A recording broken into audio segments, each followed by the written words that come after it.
بسم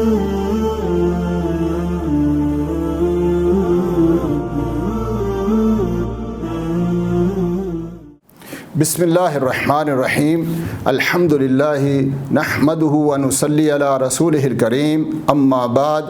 محترم برادران اسلام، اللہ تعالیٰ نے انسان اور جنوں کو اس لیے پیدا کیا ہے کہ وہ اس کی عبادت کریں۔ اللہ تعالیٰ فرماتا ہے وما خلقت الجن والانس الا لیعبدون، میں نے انسانوں اور جنوں کو اس لیے پیدا کیا ہے کہ وہ میری عبادت کریں۔ اور اللہ تبارک تعالیٰ نے سورہ بقرہ آیت نمبر 20 کے اندر 21 اور 22 کے اندر اللہ تعالیٰ فرماتا ہے یا ایھا الناس اعبدوا ربکم الذی خلقکم والذین من قبلکم لعلکم تتقون، کیا لوگو اس اللہ تعالیٰ کی عبادت کرو جس نے تم کو پیدا کیا اور تم سے پہلے جتنے لوگ آئے ہیں ان سب کو پیدا کیا۔ الذی جعل لکم الارض فراشا والسماء بناء وانزل من السماء ماء فاخرج به من الثمرات رزقا لکم فلا تجعلوا للہ اندادا وانتم تعلمون۔ اللہ تعالیٰ فرماتا ہے اس لیے اللہ تعالیٰ کی عبادت کرو کہ اس اللہ تعالیٰ نے تمہارے لیے زمین کو فرش بنایا، آسمان کو چھت بنایا اور آسمان سے پانی نازل کیا اور اس سے تمہارے لیے ثمرات، پھل فروٹ اور اناج اگایا۔ یہ کام اللہ کے سوا کوئی اور کر سکتا نہیں ہے۔ تم کو پیدا کیا اور تمہارے لیے زمین کو فرش بنایا رہنے کے لیے اور آسمان کو چھت بنایا اور آسمان سے پانی نازل کیا۔ اگر پانی دنیا کے اندر خشک ہو جائے تو پوری انسانیت ختم ہو جائے، کوئی چیز زندہ نہ رہے۔ تو اللہ تعالیٰ فرماتا ہے کہ آسمان سے پانی نازل کیا اور تمہارے لیے اناج اور پھل پیدا کیے۔ یہ دیکھو کہ یہ اللہ تعالیٰ کے سوا کوئی اور کر سکتا ہے؟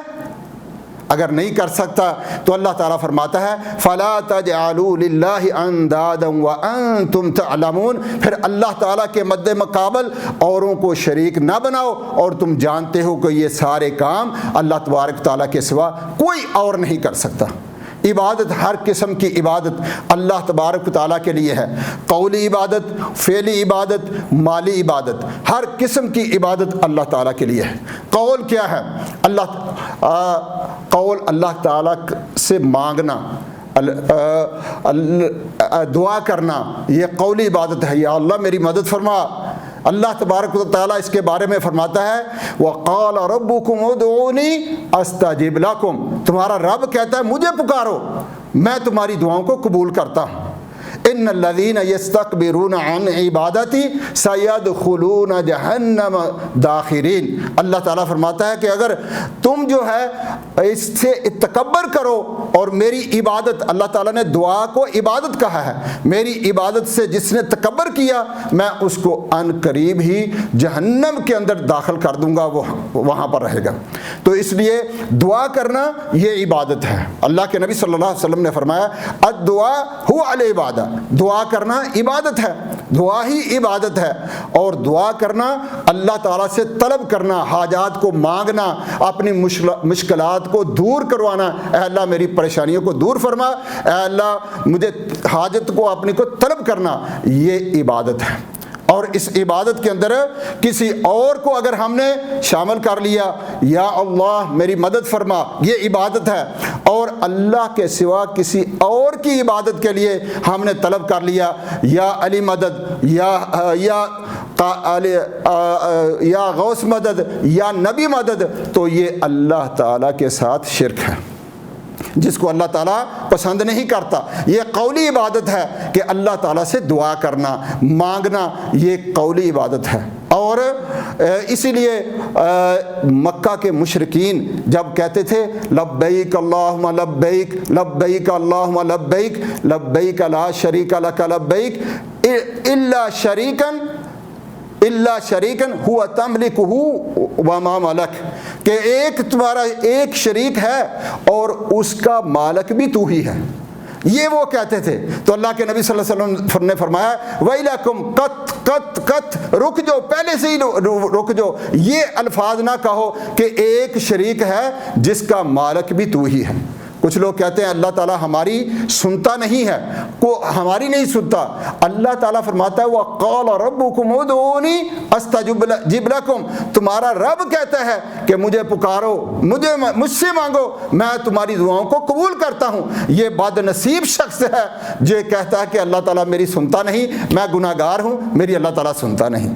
اللہ تعالیٰ گناہ گاروں کی سنتا ہے، اللہ تعالیٰ تو اس کی بھی سنتا ہے جس نے نافرمانی کی۔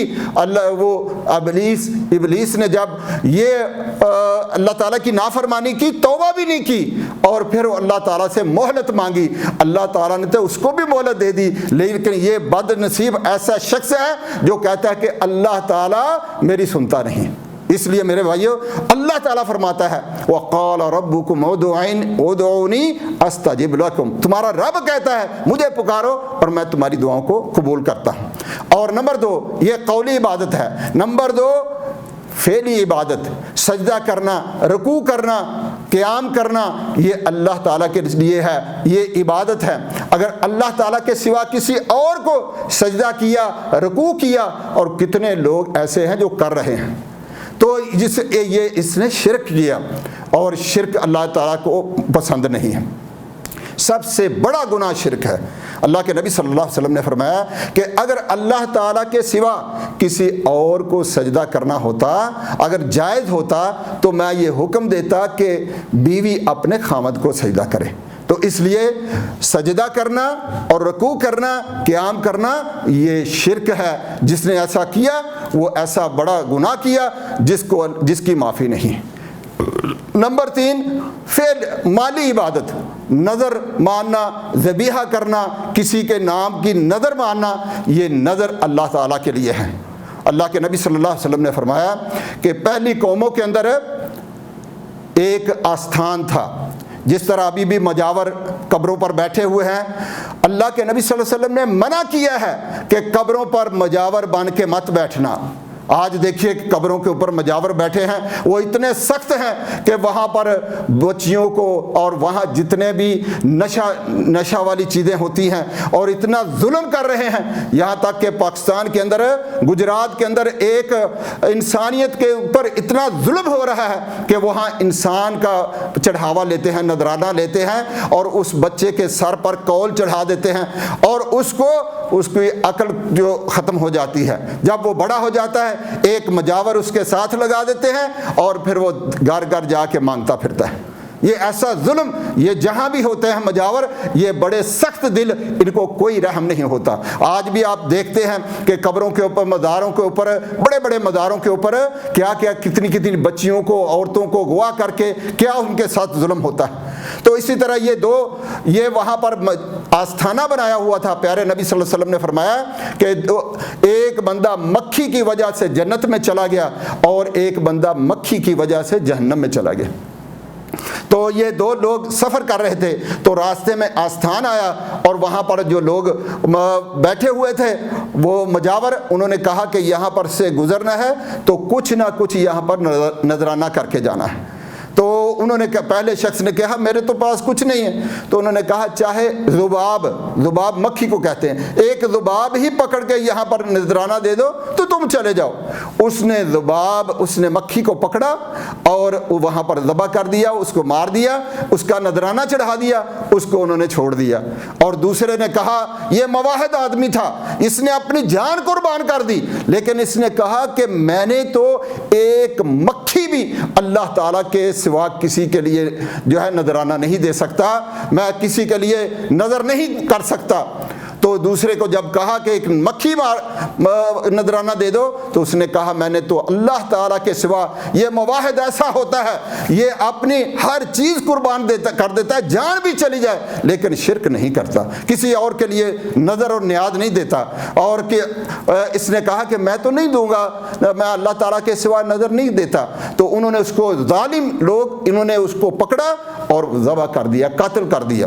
اللہ کے نبی صلی اللہ علیہ وسلم نے فرمایا پہلا شخص جس نے غیر اللہ کے نام سے مکھی ذبح کی، یہ جہنم میں چلا گیا، اور جس نے اپنی جان قربان کر دی لیکن اللہ کے سوا کسی کو جو ہے ذبح نہیں کیا اس کے لیے اللہ تعالیٰ نے وہ جنت میں چلا گیا۔ تو اس لیے اللہ، یہ شرک ایسا بڑا گناہ ہے کہ اللہ تعالیٰ فرماتا ہے کہ ہر گناہ، بڑے سے بڑا گناہ میں معاف کر دوں گا، ہو سکتا ہے میں ایسے ہی معاف کر دوں، اللہ کی مشیت پر ہے، ایسے ہی معاف کر دے، یا کہ اس کا کوئی سزا ملے لیکن اس کی نجات ہے۔ لیکن جو بندہ اللہ تعالیٰ کے ساتھ شرک کرتا ہے، اللہ تعالیٰ نے وعدہ کر دیا، بتا دیا دنیا کے اندر، فرمایا کہ ان اللہ لا یغفر ان یشرک بہ ویغفر ما دون ذلک لمن یشاء، کہ بے شک اللہ تعالیٰ، ان اللہ لا یغفر، اور اللہ تعالیٰ اس کو کبھی معاف نہیں کرے گا جس نے اللہ تعالیٰ کے ساتھ شریک ٹھہرائے، اور یغفر ما دون لمن یشاء، اور اس کے علاوہ جس کو چاہے وہ ایسے ہی معاف کر دے، اور چاہے تو اس کو کچھ سزا دینے کے بعد اس کو نجات ہو جائے۔ اور پھر اللہ تعالیٰ نے فرمایا انہ من یشرک باللہ فقد حرم اللہ علیہ الجنہ ومأواہ النار وما للظالمین من انصار، جس نے اللہ تعالیٰ کے ساتھ کسی کو شریک ٹھہرایا، اللہ تعالیٰ نے اس کے لیے جنت کو حرام کر دیا، اور اس کا ٹھکانہ آگ ہے، اور وہ اس کا کوئی بھی مددگار نہیں ہوگا۔ ہمارے پاکستان میں ایک بات مشہور لوگوں نے، مولویوں نے یہ مشہور کر دیا ہے کہ جس بندے نے کلمہ پڑھ لیا اب وہ شرک کر ہی نہیں سکتا، اور یہ اللہ تعالیٰ اس کے بارے میں کیا فرماتا ہے؟ اللہ تبارک و تعالیٰ فرماتا ہے کہ وما یؤمن باللہ وما یؤمن اکثرہم باللہ الا وہم مشرکون، کتنے لوگ ایسے ہیں ایمان لانے کے بعد بھی مشرک ہیں، جس نے کلمے کو سمجھ کر نہیں پڑھا، کلمہ بھی پڑھ رہا ہے اور ساتھ میں شرک بھی کر رہا ہے۔ ایسے یہ دو چیزیں جو سب سے بڑا جرم ہے جس کی معافی نہیں ہے میرے بھائیو، توحید کا علم اور شرک کی تباہ کاریاں، یہ توحید کا علم اور شرک کی تباہ کاریاں، اس کے بارے میں ہمیں علم، اس کو سیکھنا، اس پر عمل کرنا، اور یہ ہمارے لیے دنیا کے اندر سب سے بڑی علم یہ کہ شرک ہے کیا، جس کی معافی نہیں ہے، تو اس کے بارے میں علم حاصل کرنا، جاننا، سمجھنا کہ شرک کیا ہے۔ تو اس کے لیے اللہ تعالیٰ فرماتا ہے وما یؤمن اکثرہم باللہ الا وہم مشرکون، کتنے لوگ ایسے ہیں ایمان لانے کے بعد بھی وہ مشرک ہیں۔ ایک بندہ کلمہ بھی پڑھ رہا ہے لا الہ الا اللہ، اور پھر قبروں پر سجدہ بھی کر رہا ہے، اور دوسروں کے نام کی نظر بھی دے رہا ہے، تو ایسا شخص، یہ اللہ تعالیٰ کا وعدہ ہے کہ ایسے شخص کی معافی نہیں ہے۔ اللہ تعالیٰ سے دعا ہے کہ اللہ تعالیٰ ہمیں عمل کی، توحید کی سمجھ عطا فرمائے۔ میرے بھائیو، دنیا کے سب سے جو علم ہے، اللہ کے نبی صلی اللہ علیہ وسلم نے فرمایا کہ اے ابن آدم، تیری میری ملاقات اس حالت میں ہو کہ جب تو مجھ سے ملے وَلَا تُشْرِكُوا بِهِ شَيْئًا، تو نے میرے ساتھ کسی کو شریک نہ کیا ہو، میں تمہارے لیے اتنی ہی مغفرت لے کے آؤں گا، وَلَا أُبَالِي، مجھے کوئی پرواہ نہیں ہے، میں تجھے معاف کر دوں گا۔ ایک پتاکہ، اللہ کے نبی صلی اللہ علیہ وسلم نے فرمایا کہ قیامت کے دن حساب ہوگا تو ایک شخص کے 99 دفتر بھرے ہوں گے، سیاہ کاریاں، گناہ ہی گناہ ہوں گے۔ تو اللہ کے نبی صلی اللہ علیہ وسلم نے فرمایا کہ اللہ تعالیٰ اس کو پوچھے گا تیرا یہ بھی گناہ ہے، یہ بھی گناہ ہے، یہ بھی، وہ سب مانتا جائے گا۔ اب اس کو معلوم ہوگا کہ اب میری تو نجات نہیں ہے۔ آخر میں اس کے نامہ اعمال میں نکلے گا ایک پتاکہ، وہ میدان پر رکھا جائے گا۔ وہ کیا پتاکہ ہوگا؟ لا الہ الا اللہ، جو سچے دل کے ساتھ اس نے شرک نہیں کیا ہوگا، کلمہ پڑھا ہوگا سچے دل کے ساتھ سمجھ کر، تو اللہ جب اس کے 99 دفتر ایک طرف ہوں گے، یہ پتاکہ ایک طرف ڈال دیا جائے گا، تو سارے دفتر جو ہے وہ اوپر ہلکے ہو جائیں گے، یہ کلمہ جو ہے اوپر ہو جائے گا۔ لیکن اس کلمے کو سمجھ کر، اس کے کلمے کے ساتھ اللہ تعالیٰ کی عبادت میں کسی کو شریک نہ اس کو دعا میں، نہ قولی عبادت اللہ تعالیٰ کے لیے، فعلی عبادت، مالی عبادت، یعنی دعا اللہ تعالیٰ کے لیے، اور سجدہ، رکوع اور قیام اللہ تعالیٰ کے لیے، اور نظر اور نیاز یہ اللہ تعالیٰ کے لیے۔ اللہ تعالیٰ سے دعا ہے اللہ تعالیٰ ہمیں توحید کی سمجھ عطا فرمائے اور شرک سے توبہ کرنے کی توفیق عطا فرمائے، اور جس طرح یہاں پر جمع کیا اپنی نعمتوں والی جنتوں میں ہمیں جمع فرمائے۔ سبحان ربک رب العزت عما یصفون وسلام علی المرسلین والحمد للہ رب العالمین۔